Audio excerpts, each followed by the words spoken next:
Tapi yang pentingnya saya tidak pernah dipenjarakan. Sedikit sebanyak dia akan berkesan, tetapi bukan itu sebenarnya bagi saya faktor yang akan menentukan kalau menang.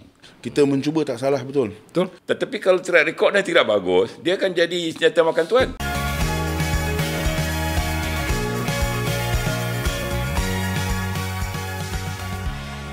Okey, Assalamualaikum dan selamat pagi semuanya. Allahu Akbar. Tuan-tuan, hari ini saya rasa berdebar sikit.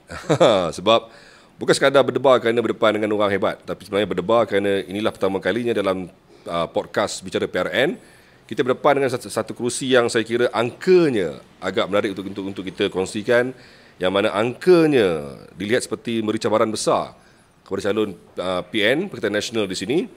Kerana di sini ialah antara kursi yang saya kira sukar dan amat menggugat sekali dan amat getir bagi calon muka baru. Yang sebenarnya bukanlah muka baru pun dalam kalangan orang kita. Ramai orang kenal. Dan kita terkejut sebenarnya bila PN menamakan beliau untuk menentang ataupun untuk bertanding di kerusi di mana? Di Pandan Indah. Yang mana di sini PN menamakan Fazil Muhammad Dali, ataupun lebih mesra dipanggil Cik Ton, Ayahanda Cik Ton. Ramai orang kita kenal ni. Lapis-lapis saya cukup popular lah nama ni. Kan, cukup hebat sebenarnya. Tapi walaupun sehebat mana pun beliau tentu sekali berdepan cabaran besar kerana akan bertemu dengan penyandangnya iaitu Izham Hashim, pengurusi amanah negeri Selangor, yang menang dengan bergaya juga dalam PRU yang ke-14. Apa pun tak apa, kita jumpa dulu Cik Ton kita. Assalamualaikum. Waalaikumsalam warahmatullahi. Oh, walaupun sebab dia tak nampak lesu sebab dia punya body steady. Kan? Macam mana Cik Ton? Sihat? Alhamdulillah, sihat. Alhamdulillah. Macam mana dari segi perasaannya selepas dipilih oleh PN diletakkan di Dun Pandan Indah? Perasaan dia ini satu cabaran yang barulah bagi saya. Sebab saya sebelum ni bergerak melalui NGO.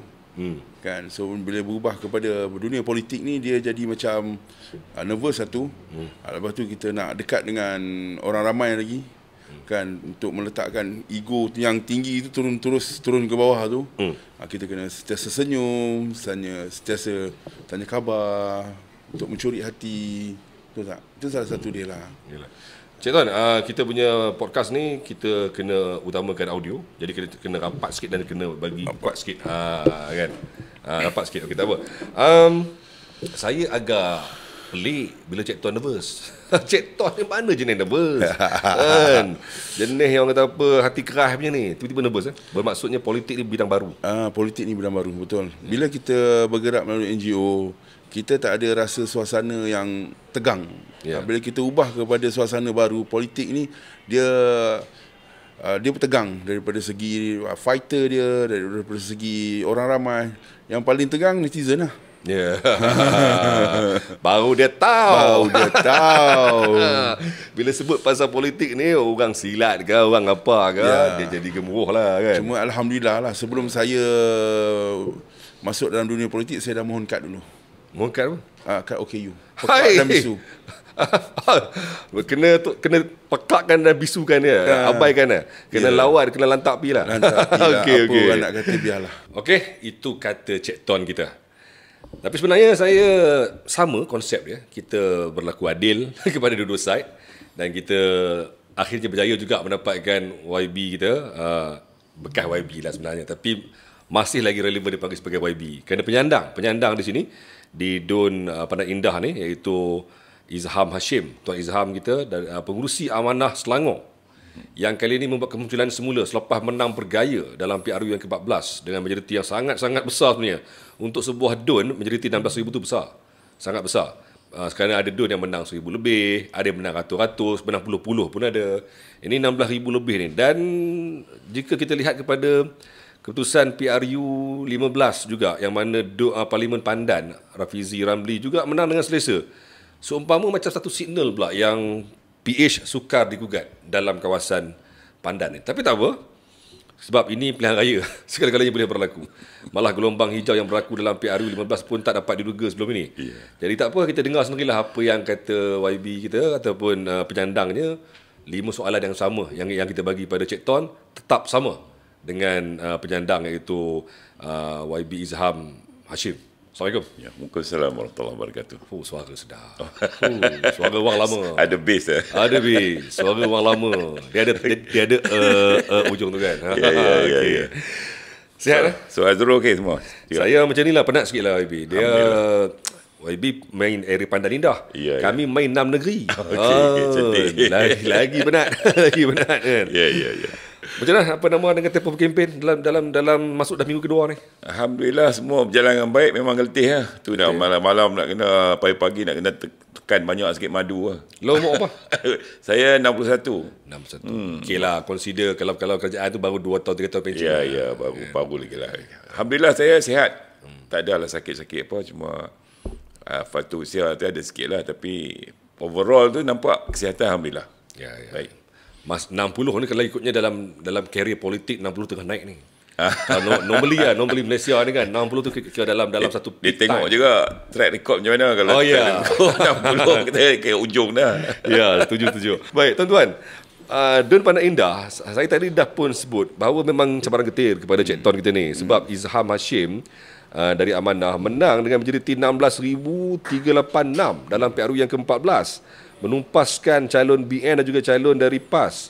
Dan menarik juga sebenarnya Parlimen Pandan di sini pernah dimenangi oleh Dr. Wan Azizah yang ketika itu menang dengan majoriti 52,543 dalam PRU yang ke-14 sebelum disambung legasinya oleh Rafizi Ramli dengan majoriti 48,296. Tetapi menarik untuk kita bicarakan kerana pada PRU 15 yang lalu PAS yang sebelum ini dalam PRU yang ke-14 hanya berjaya mendapat 8,000 lebih undi tapi meningkat kepada 25,000. Seumpama menunjukkan gelombang hijau turut berlaku di bumi Pandan Indah ni sendiri ataupun di Pandan ni sendiri. Jadi mungkin itu memberi satu signal bahawa Cik Ton walaupun getir tapi sokongan itu ada kerana nampak peningkatan yang mendadak dalam undi yang diterima oleh PAS dalam PRU yang ke-15. So merujuk pada ini, Cik Ton. Podcast ini konsepnya 5 soalan. 5 je. Tapi semuanya panas. Panas. Dan Cik Ton hanya ada masa 2 minit untuk menjawab setiap soalan. Tak boleh lebih walaupun 2 patah perkataan pun. Baik. Kita nak bagi adil. Lepas ni kita minta saudara Izham juga untuk menjawab 5 soalan dalam masa 2 minit. So sama, kita bagi sama-sama rata. Baik Cik Ton, soalan yang pertama. Okey, jangan debar sangat. Tak. Okey, Cik Ton, ini agak kontroversi, agak sensitif tapi semua orang tahu. Cik Ton pernah digelar sebagai seorang gangster lah. Bahasa orang Melayunya gangster something lah kan. Orang kata orang gelar. Saya kawan. Saya tak gelar dia gangster pun. Saya gelar dia sebagai sahabat saya ataupun ayahanda kan. Tapi orang gelar gangster. Baik. Dari kali ini bertanding pula. Situasi ini digunakan oleh pelbagai pihak mengatakan apa benda lah Malaysia ni, gangster pun kau bagi jadi calon kan. Jadi apakah ini akan menjejaskan potensi Cik Ton sendiri bila dia dimain-mainkan di media sosial dan sebagainya tentang gelaran gangster now jadi calon pilihan raya. Silakan. Bagi saya gelaran tu bukanlah penting sangat pun. Kalau saya gangster saya tak boleh bertanding. Ada rekodnya? Ada rekod dia. Yes. Tapi bila saya ikut proses-proses yang ditetapkan oleh SPR, saya lulus. Maknanya saya bukan gangster, itu panggilan dia. Yeah. Ataupun gembar-gembur pada orang. Saya daftar nama Fazil, bukan tulis nama gangster. Yeah. Tak ada, tahu-tahu je gangster. Itu gangster ni, dia dekat dengan gangster pun, gangster kalau boleh dia pun tak nak berpolitik. Betul. Dia dah selesa dengan kehidupan dia kan. Betul. Dah tentu kaya raya. Betul. Saya ni lebih kepada aktivis. Ya. Membantu masyarakat. Sebelum politik lagi je saya dah membantu masyarakat.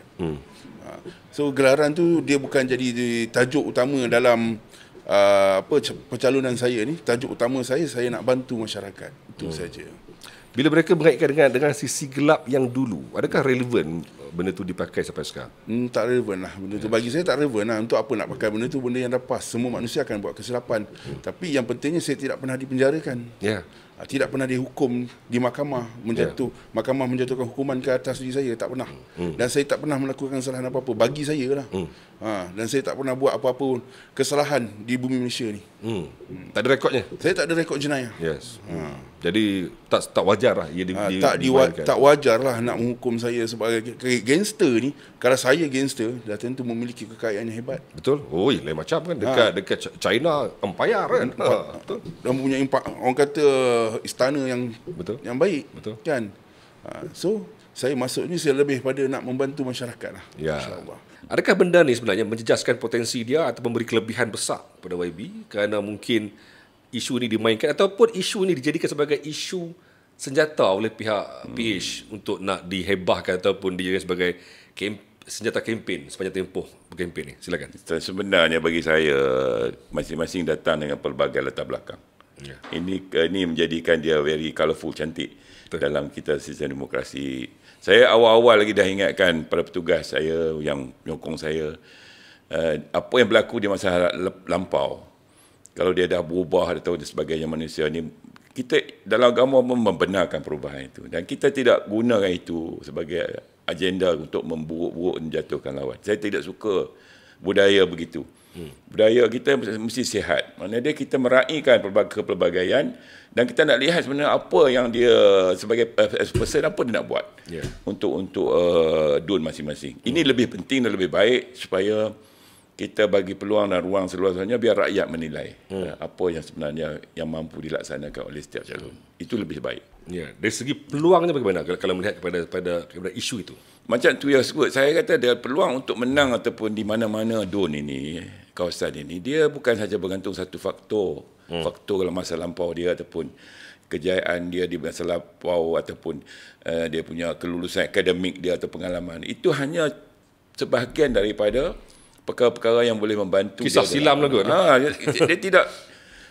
Dia tidak sebenarnya faktor satu-satunya faktor kemenangan. Betul. Bagi saya lah, pengalaman saya. Menang ataupun kalah bukan itu faktornya. Bukan itu yang menjaminnya sebenarnya. Sedikit sebanyak dia akan berkesan, tetapi bukan itu sebenarnya bagi saya faktor yang akan menentukan kalah menang. Jadi YB sendiri pun taklah katanya terlampau selesa dengan isu itu. Saya memang ada disebut awal saya entahlah latar belakang dan saya nasihat mereka tak payahlah kita bincang dari segi ideas.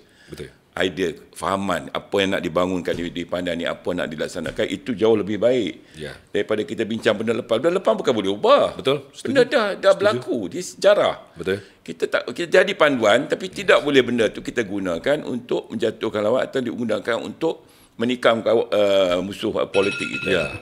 Jelas? Tuan-tuan semua? Saya kenal sangat dengan Cik Ton ni. Dan sekarang ni kalau dapat dilihat perubahannya mendadak. Dan Cik Ton sekarang hadir dengan imej yang lebih Islami. InsyaAllah. Sering hadir dalam program-program maulid kan, dan sebagainya kan. Okey. Tak apa. Biarlah yang menilainya anda sendiri. Okey. Soalan kedua.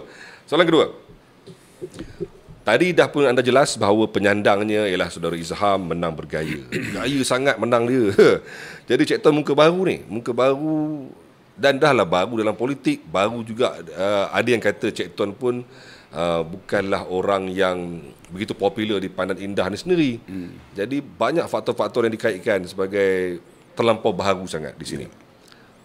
Apakah kelebihan yang ada untuk Pak Cik Ton mencabar penyandangnya? Silakan. Saya tak mencabar penyandang tu, tapi saya mencuba. Saya kiranya dia beri peluang, dia beri kepercayaan. Dia terpilih. Ini bukan kisah siapa lawan siapa. Ini kisah perjuangan masing-masing. YB Izham pun ada perjuangan dia masing-masing. Dia lebih lama daripada saya. Dia dah duduk di orang kata di takuk YB ni dah lama. Dia lagi satu dia Esko. Kalau nak ikut sejarah politik, saya bukan orang politik. Tapi saya berpolitik melalui NGO yang bergerak, tidak dibantu oleh sesiapa. Hanya di kelangan saya je. So bagi saya tak ada apa pun. Kita mencuba tak salah, betul. Daripada kita menolak tawaran yang diberi oleh bos, kita tolak macam itu. Seumpama kita belum berperang, kita dah mengalah. Betul. So kita berperang lah sama-sama. Dia pun akan ada rasa resah. Yang calon-calon yang ada di Pandan ni semua akan ada rasa resah. Semua nak menang. Tapi kita usaha, semua terletak pada Allah. Lain tak ada. Tentang tadi Cik Ton sebut pasal perlibatan dengan NGO. Adakah itu akan bagi kelebihan bila Cik Ton kelebihan tu orang kata kalau tak, mungkin tak banyak, tapi membantu. Sebab saya bukan di Kepandan saja, di satu Malaysia. NGO saya bergerak di satu Malaysia. Sekurang-kurangnya mana orang yang melihat saya bertanding mungkin akan berdoa untuk saya. Orang ni pernah hantar beras walaupun secupak, orang ni pernah hantar gula walaupun sesudu. Itu saja. Perkhidmatan Cik Tuan dengan anak muda adakah juga memberi sebarang kelebihan? Itu salah satu dia lah. Sebab saya pun bukanlah tua sangat dan bukan muda sangat. Half-half, balance. Tapi dalam kategori dengan anak muda ni, samalah. Saya menghargai anak muda kerana saya pernah muda. Adakah ini menjadi kelebihan utama untuk menguasai Dua Pandan Indah? Kerana penyandang dengan rekod yang sangat-sangat besar kemenangannya, dan ditambah pula dengan faktor pengundi dalam PRU 15 yang lalu. Silakan. Ia bergantung. Ia bergantung. Dia macam pisau dua mata. Pisau dua mata. Kalau dia dah ada pengalaman, dia dah ada di sini dan dia dah bekerja. Tetapi kalau track record dah tidak bagus, dia akan jadi senjata makan tuan. Tapi kalau kata dia di sini dah lama dan buat kerja dengan baik, tentulah dia akan membantu calon itu. Dan pada yang baru masuk, itu merupakan satu disadvantage lah. Satu kelemahan lah, sebab dia tidak ada, orang tak kenal. Mana pisau dia cuma sebelah lah. Sebelah saja. Dia orang tak kenal dia. Jadi ini ada kelebihan sikit. Tapi macam saya sebut tadi, kalau saya tak buat rekod servis saya, hemat saya tak bagus, dia akan makan tuan lah. Dia akan membantu mengalahkan saya sebenarnya. Pada pandangannya, pada perkhidmatannya macam mana? Nampak macam mana? Dari segi, adakah nampak track record tu membantu? Ya, kalau ikut kita ada KPI kita. Kita ukur dari segi penyelesaian aduan rakyat, dari segi perkara-perkara baru yang dibawa dalam DUN itu. Kita pantau. Alhamdulillah saya boleh kata hampir lebih 80%. Apa benda yang aduan, apa benda perkara yang buat, boleh selesaikan dalam 5 tahun. Yang lain itu bukan tak boleh selesai, tapi memerlukan sedikit masa lagi. Lebih masa lagi. Lebih masa. Itu sebenarnya yang berlaku. Dan alhamdulillah saya happy, gembira kerana sokongan dan dokongan sambutan daripada masyarakat Pandan pun sangat luar biasa sepanjang 5 tahun saya di sini. Penerimaan orang okey? Penerimaan cukup baik. Walaupun saya masa tu orang baru. Saya pun orang baru dan daripada luar. Orang baru time tu lah. Betul, masa tu. Sekarang ni kena orang lama lah. Dan mana dia tak mustahil orang baru nak menang. Saya orang baru masa tu pun boleh menang. Betul. Dan kursi Pandan ni sering kali berubah-ubah orang dia. Ya. Adakah kemunculan muda dan juga bebas ni akan beri masalah kepada side mana? Side PN ke side PH? Dan siapa yang akan dapat kelebihan daripada penyertaan mereka ni? Silakan. Semua tak dapat kelebihan. Yang dapat kelebihan tu yang pemenang lah. Memanglah. Kan? Dia akan ada perubahan lah. Dia akan ada pilihan ni semua datang daripada pengundi. Betul. Tengok pada skill masing-masing untuk menarik undi. Yang bebas pun kita tak boleh nafikan. Dalam perjuangan ni dia tak boleh kira hebat, kuat, tak kuat, tak. Semua ada matlamat perjuangan masing-masing. Semua ada matlamat untuk menang. Kalau dia tak ada matlamat untuk menang, untuk apa dia bertanding? Betul. Kan? Untuk apa dia rugi duit dia? Masing-masing ada follower masing-masing. Masing-masing ada pengikut masing-masing. So kita sekarang ni bukan nak follower kita ikut kita lagi. Follower kita dah tentu. Dah memang pure lah. Pure. Kita nak ambil follower daripada lawan-lawan kita. Daripada lawan kita yang boleh ikut kita, yang boleh membantu memberi satu undi. Satu undi dia tu lebih berharga. Daripada orang yang banyak bercakap tapi tidak boleh memberi undi pada kita. Tapi kalau PN bertemu PH, for sure solid PN PH. Dan sekarang ni akan ada undi yang pergi pada muda. Yang pergi pada muda ni, Cik Tuan rasa perpecahan tu berlaku daripada kelompok PH ataupun PN sendiri? Dia dua-dua kelompok akan ada. Akan rasa kerugian tu? Pasti. Sebab satu undi sangat berharga kan. Kalau pecah, amat merugikan. Tapi merugikan pada kita lah sebagai calon kerana tak mampu mempertahankan satu undi tu. Sayanglah, rugilah. Peranan muda ni nampak macam mana di sini? Kuat? Nak kata tak kuat, semua kuat. Empat-empat tu kuat. Empat-empat tu hebat. Kalau tak hebat, tak datang kat tempat pertandingan. Okey, Cik Tuan memberi jawapan yang selamat. Okey, tak apa. Jelas. Jadi pecah undi tu pecah undi from PH atau pecah undi from PN ataupun PH akan mendapat satu kelebihan. Tadi saya perhati juga tadi saya lalu sini kan. Saya perhati bendera PH dan PN dan muda ni macam selang-seli lah. PH muda. Ke dia dah geng lah ni? Mungkin boleh ulas sikit. Saya macam tu saya sebut. Saya bila saya membuat turun kempen, seringkali saya bertembung dengan calon muda Puan Lisa. Dan kadang-kadang saya pernah duduk sejam dengan dia bual, bagi tips ke dia macam mana nak kempen. Bagi tips? Ya, Macam sebab tu dia, saya mengamalkan politik budiman lah dalam kita berkempen. Dia pun baru, tak ada pengalaman yang kita berkongsi banyak. Alhamdulillah, saya rasa cukup teruja lah. Maksud saya, kita bagi saya setiap pilihan raya ni berbeza sebenarnya. Kita tak boleh nak samakan.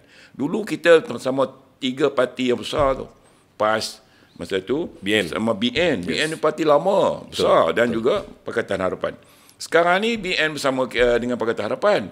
Mana kombinasi 2 parti besar. Kita berhadapan dengan Perikatan Nasional dan muda yang agak baru dan juga calon bebas. Jadi tentulah senarionya tidak sama dan saya tak lihat bahawa kehadiran muda pada peringkat ini, mungkin depan kita tak tahu, yang boleh menggugat mana-mana parti lah dari segi sokongan mereka. Sebab mereka masih lagi baru dan masih cuba nak adjust kedudukan mereka dari segi sokongan. Walaupun mereka memfokus anak muda, tapi kita lihat nanti macam mana sokongan mereka. Dari segi mengganggu undi mana yang akan terganggu? Undi PH ataupun undi PN? Susah nak cakap lah benda ni. Sebab anak muda ni dia ada yang, sebab bagi saya anak muda ni, saya dah kaji tu. Kebanyakan anak muda ni mereka tidak ada kesetiaan pada mana-mana parti. Betul, setuju. Mereka akan tengok dan teliti dan lihat pandangan ibu bapa mereka, kawan-kawan, dan mana yang bagi perhatian pada mereka. Normally the last minute dia akan decide mana yang parti yang dia akan sokong. Jadi maksudnya bukan sukar menarik pengundi totok. Tidak sebenarnya bagi saya sukar untuk menentukan sebelah mana sebenarnya akan beri sokongan kalau ada pada muda. Baik, sini kerusi mix. Ramai kata ini, ada yang kata di Kedah itu banyak majoriti Melayu. Sini majoriti bukan Melayu. Tapi di sini saya kelaskan sebagai mixed seats, iaitu kerusi campuran. Walaupun Melayu dominan iaitu 43%, tetapi sebenarnya dalam pilihan raya di bawah 50% bukanlah satu majoriti yang solid. Betul. So Melayu hanya ada 43%, manakala di sini ada 22.4% Cina dan juga 4.3% India dan selebihnya yang lain. Bermaksud lebih kurang 56.6% bukan Melayu di sini. So kesimpulannya, ini bukan kerusi Melayu. Betul. Jadi, Cik Ton, situasi ini adakah dia bagi masalah? Sebab selama ni PN sentiasa bersuara bahawa kelebihan untuk PN ialah di kerusi Melayu. Malah mereka meramalkan kemenangan mereka akan hadir di zon-zon Melayu macam di utara Selangor, di Tanjung Karang, Kuala Selangor sebagainya. Sini macam bukan kerusi tumpuan mereka. So macam mana Cik Tom melihat situasi ini? Dia atas semua atas kita, bos. Kan? Semua atas pengundi masing-masing. Yang Melayu ni kita tak takut sangat. Lagi satu yang anak muda ni pun kita kena risau-risau juga. Kadang-kadang dia duduk atas pagar je, nak ke kiri pun boleh, ke kanan boleh. Yang kita nak kena fokuskan India dengan China. Pasal mereka paling susah nak bagi undi kat kita. Paling susah. Betul. Tapi semua kita, kalau kita berjumpa dengan dia, macam setiap kali saya pergi bertemu dengan orang ramai, kita cuma nak tengok reaksi dia je. Kita tahulah daripada reaksi dia tu, dia terima kita ataupun tidak. Tapi macam mana pun kita meraihkan. Cukup sekadar senyuman dia pun dah boleh membantu bagi semangat pada kita untuk berjumpa lagi orang-orang lain. Kan? Dia memanglah, Cina ni paling susah. Tapi kita bukan main resi untuk ni, tak ada. Kita kalau boleh nak juga dia bersama dengan kita. Nak juga dapat undi dia untuk kita juga. Untuk dia beri peluang pada saya, untuk beri peluang sama lah, India ke China ke, itu yang penting lah. Kan? Kalau nak ikutkan, nak dapat solid paling susah, mustahil. Tapi keajaiban tu mungkin ada. Apa strategi yang kita gunakan untuk mendekati mereka ni yang bukan Melayu? Sebab daripada bersatu pun ada gabungan juga dengan China. So kita menggunakan kelebihan pada mereka, jumpa, dan kita gunakan dia sebagai guide. Dia lah banyak guide saya. Kenalkan undi N21 Dua Bandar Indah ni. So alhamdulillah banyak juga yang bergambar dengan kita, senyum. Tapi kita berdoa je lah dia boleh memberi undi pada kita. Kan, usaha dah. Finishing tu je. Finishing tu sebab undi tu rahsia. So sini saya pasti PN tak berapa nak yakin sangat sebab ini bukan kursi majoriti Melayu yang dominan. So adakah ini penunjuk jelas bahawa kelebihan dan kekuatan terletak pada PH Kerana PN mungkin akan struggle dengan majoriti pengundi Melayu yang kurang di sini. Ya. Dan itu ada ketepatan juga di satu sudut, dia ada agak tepat. Di mana kerusi Pakatan Harapan ini ataupun perpaduan ini akan memberi advantage di kawasan-kawasan yang mix dengan pengundi India, China hampir-hampir sama ataupun agak besar, 30% sebenarnya.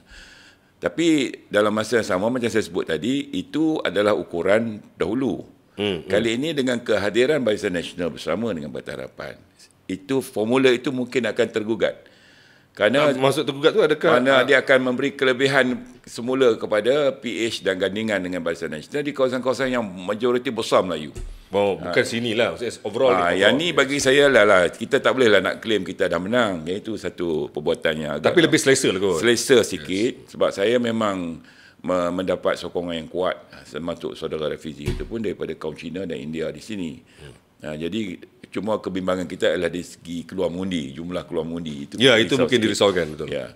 Dan Melayu di sini pun saya tengok berbeza dengan saya daripada 5 tahun lepas. Kali ini sambutan daripada orang Melayu nampak tu sangat-sangat luar biasa kali ini pada saya bila saya turun di Kampung Pandan dan kawasan-kawasan yang majoriti Melayu. Jadi saya berkeyakinan fenomena kata Melayu mesti sokong PN itu bukan satu perkara yang kata kemestian. Dia bergantung pada tempat dan keadaan suasana ataupun calon yang ada di situ. Jadi bukan sesuatu yang at least untuk negeri Selangor lah. Tapi kalau begitu dengan gabungan BN pula bersama dengan PH, seumpama macam YB melihat macam kursi Pandan ini macam kursi yang selamat untuk PH kot. Agak selamat lah. Ya. Bolehlah lepas ni dah boleh confirm exco. Jangan. dah. Saya selalu sebut pada bunyi saya, kita jangan terlalu leka. Itu pertama. Yang kedua, jangan lupa kalau menang 1-2 ya tidak cukup. Kita kena perlu 29 untuk merintah. Betul. Jadi itu kena hati-hati. Betul. Alright. Apa yang Cik Tuan lihat perlu diberi perhatian secara khusus dan lebih untuk rakyat ataupun pengundi di Pandan Indah ini sendiri sekiranya menang, dan yang mereka sering suarakan yang meminta untuk diberi perhatian? Silakan. Okey, selama pada first campaign sampai ke hari ini, saya masuk ke Kampung Pandan, yang saya berjumpa satu makcik ni, dia tak nak minta apa pun. Dia tak nak minta duit, dia tak nak minta sumbangan, tak. Dia nak minta tanah dia tu di freehold kan. Sebab tanah di Kampung Pandan tinggal 33 tahun je. Itu yang dia minta. Dia bukan minta untuk dia. Dia mungkin dia dah cakap dia tak lama pun akan hidup, tapi anak dia, cucu-cucu dia ni yang akan hidup yang akan menetap di Kampung Pandan tu, takkan sampai zaman anak dia rumah tu akan diambil. Dia 30 tahun. Itu pengorbanan seorang nenek ataupun mak untuk mempertahankan tanah tu. Lain isunya biasalah klinik kerajaan. Dia minta saya wujudkan UTC. UTC. Kat sini paling tak ada lah, klinik kita tak ada, jauh. Kalau Kampung Pandan ni ada.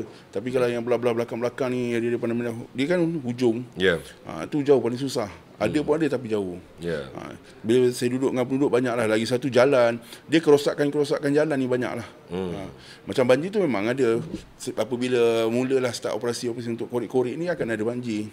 Bukanlah banjir sampai timbus rumah, tak. Tapi banjir tu tak ada lah. Jalan jadi tak elok apa semua. Kalau Cik Tuan menang, katalah kalau menang, tapi Selangor ni gagal ditawan oleh PN, mampu ke Cik Tuan nak realisasikan benda-benda tu? Kita nak janji semua, merealisasikan semua tu mungkin tak boleh. Tapi kita usaha untuk memudahkan. Kan, sedikit demi sedikit lama-lama penuh lah. Kalau kita nak janji buat semua tu memang tak mampu lah. Peruntukan kita pun kita tak tahu berapa. Cuma perjuangan tu akan dibuat lah. Perjuangan tu kita akan buat lah.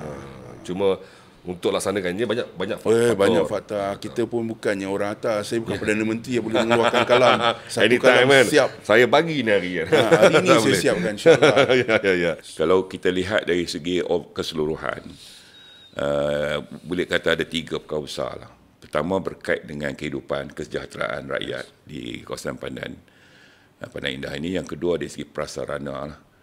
Dan yang ketiga ialah berkaitan dengan isu-isu yang long standing, cerita lama saya akan sebut.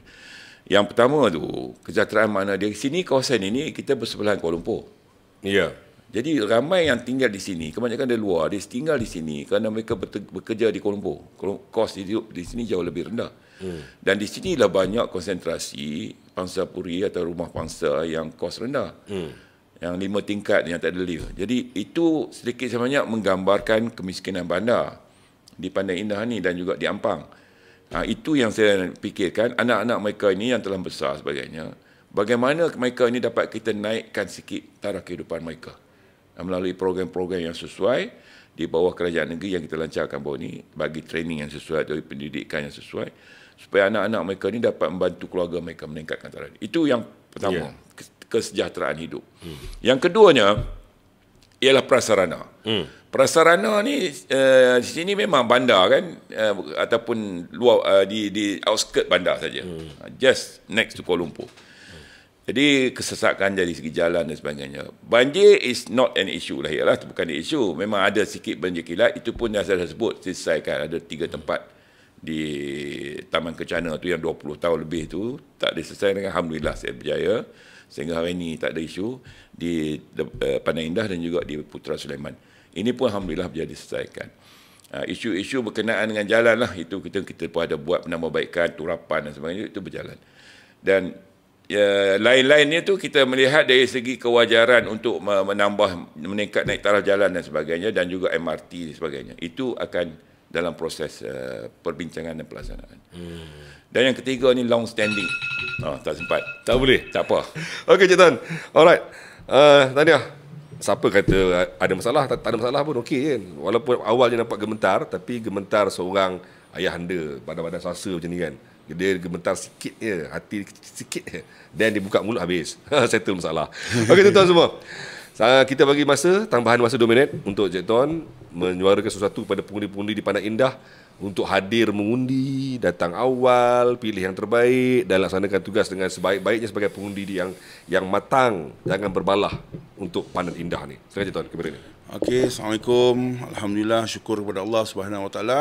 Terima kasih juga pada sahabat saya Azrul kerana memberi peluang kepada saya untuk dalam live TikTok dia. Masya Allah, bukan senang. Bukan TikTok ni, dekat Berita Harian. Oh, Berita Harian. Masya Allah. Masya Allah. Okay. Saya kenal Azrul ni daripada TikTok.